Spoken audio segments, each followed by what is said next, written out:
আসসালামু আলাইকুম। কি অবস্থা সবার? তো চলুন আজকে আপনাদের সাথে কিছু মনের কথা শেয়ার করি।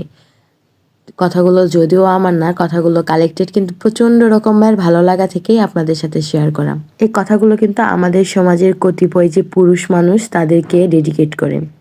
কারণ পুরুষের জীবনের এমন একটা সময় আসে তখন আর শারীরিক শক্তি তাদের থাকে না। পকেটের জোর থাকে না। এতদিন যাদেরকে খাইয়েছিল, যাদের কথায় নেচেছিল, তারা কিন্তু কেউ পাশে থাকে না। পাশে থাকে একমাত্র ওই অবলা নারী, তার স্ত্রী, যাকে সে এতদিন মানুষের কথায় অবহেলা করেছিল, মানুষের কথায় তার উপর মানসিক, শারীরিক ২ টাই নির্যাতন করছিল। পুরুষকে জন্ম দেন কিন্তু একজন নারী। আবার সেই পুরুষের শেষ সময়টায় কিন্তু পাশে থেকে সুন্দর একটা মৃত্যু উপহার দেয়, সেও একজন নারী। তবে কখনো সে মায়ের বেশে, কখনো সে স্ত্রীর বেশে। একজন পুরুষের শারীরিক শক্তি ও পকেটের জোর যতদিন থাকবে, ততদিন সে তার স্ত্রীকে মানুষ মনে করে না।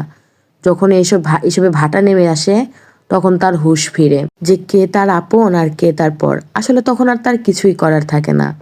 কারণ আপনার ভালোবাসার এখন আর তেমন কোনো মূল্যই থাকে না আপনার স্ত্রীর কাছে।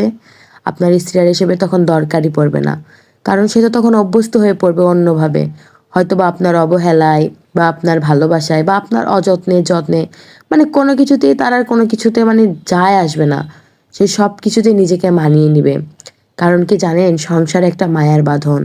এখানে ভালো লাগলেও আঁকড়ে ধরে থাকতে হয়, না লাগলেও আঁকড়ে ধরে থাকতে হয়। কত শত সংসার যে টিকে আছে শুধুমাত্র সন্তানের মুখের দিকে তাকিয়ে, সেই সন্তানও কিন্তু একটা সময় পর হয়ে যায়। শেষ বয়সে এসে এই পাওয়া না পাওয়ার হিসাবগুলো মিলাতে গিয়েও কিন্তু আপনি কোনো হিসাবই মিলাতে পারবেন না। সেই অবহেলিত, অযাচিত নারী কিন্তু আপনার শেষ বয়সে আপনাকে বাহু ডোরে বেঁধে রেখে আপনার বিপদে আপদে সুখে দুঃখে থাকবে। তাই থাকুন না। একটু সেই নারীকে একটু সম্মান দিন। তাকে আজ থেকে একটু সতর্ক হন। নিজের সহধর্মিণীকে একটু মূল্য দিন। শেষ বয়সে অন্তত তার কাছে লজ্জিত হতে হবে না আপনার আর। এই কথাগুলো কিন্তু সবাইকে উদ্দেশ্য করে না। তবে আমাদের সমাজের কিছু পুরুষ আছে যারা তাদের বউকে মানে মূল্যায়ন করে না, কোনো সম্মান করে না, শুধুমাত্র তাদের জন্যেই। সবাই কিন্তু এক না, এই কথাটাও সত্য। কথাগুলো আমার অনেক ভালো লাগা থেকে আপনাদের সাথে শেয়ার করা। যদি ভালো লাগে তাহলে আপনারা শেয়ার করে আপনাদের টাইমলাইনে রেখে দিতে পারেন। ধন্যবাদ সবাইকে।